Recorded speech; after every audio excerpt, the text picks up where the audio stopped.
Hi there! My name is Emily Ann Palermo, and today I have created an interactive presentation to test your knowledge of economic history. We are going to be playing So You Think You Know About Economic History. We're going to highlight some of the major themes discussed in Econ 355.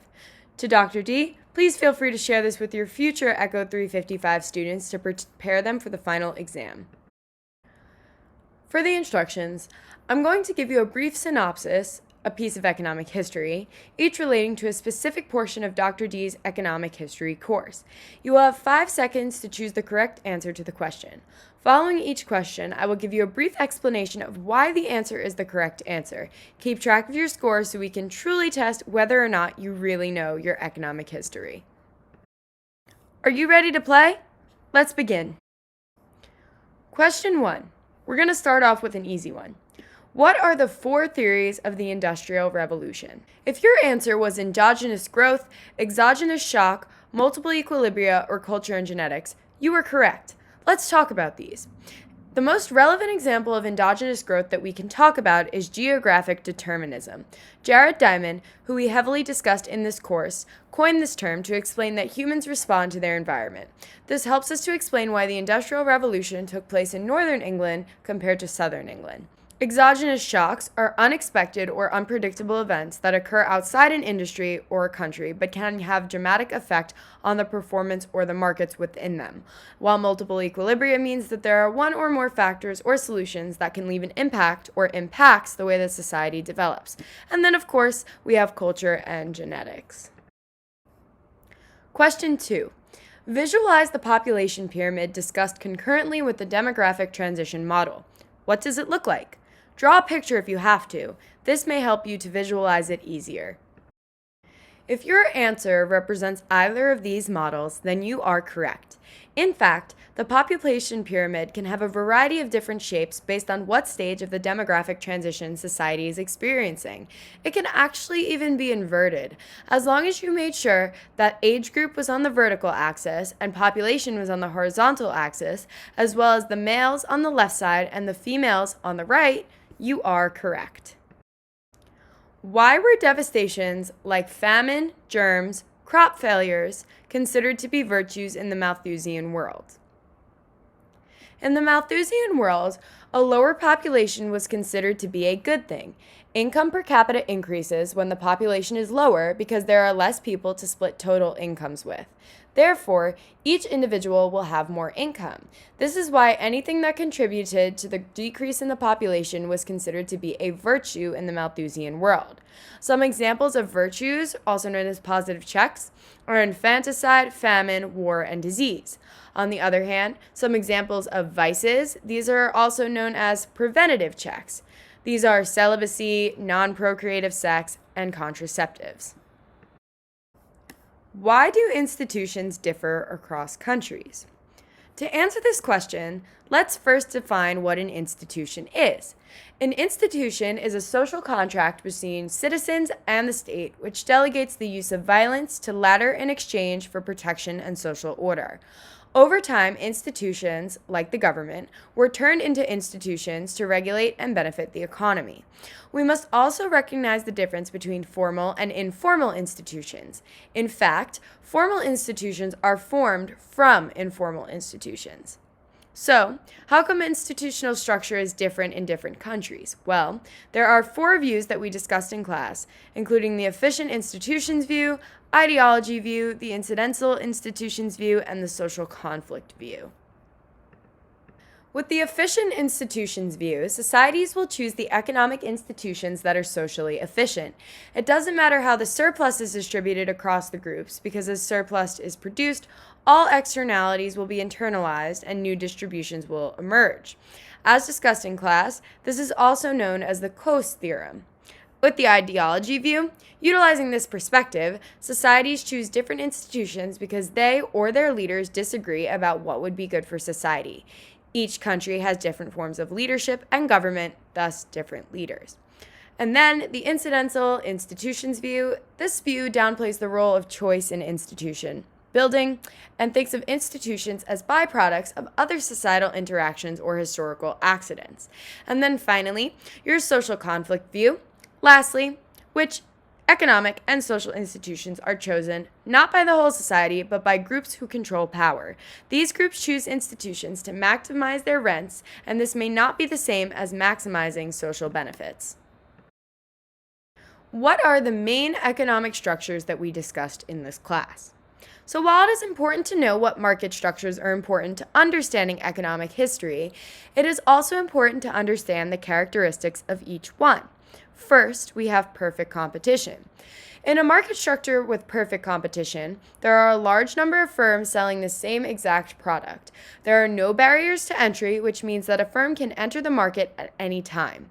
Firms are also not responsible for setting the price of the item, thus diminishing the potential for consumers to choose one firm over another due to one having a cheaper product. There are still a large number of firms in monopolistic competition. However, this is different from perfect competition in that there are a few products to choose from as opposed to the same undifferentiated product. Instead of zero barriers to entry, there are now a few. Because firms have different products, they have somewhat of a say over how much they are allowed to charge. In an oligopoly, again, we see a large number of companies, and the product is either going to be differentiated or undifferentiated. Firms in an oligopoly have some control to set the price. However, interdependent behavior limits this. Interdependent behavior is a consequence of specialized behavior, which explains why specialization is also limited by few different products in an oligopoly.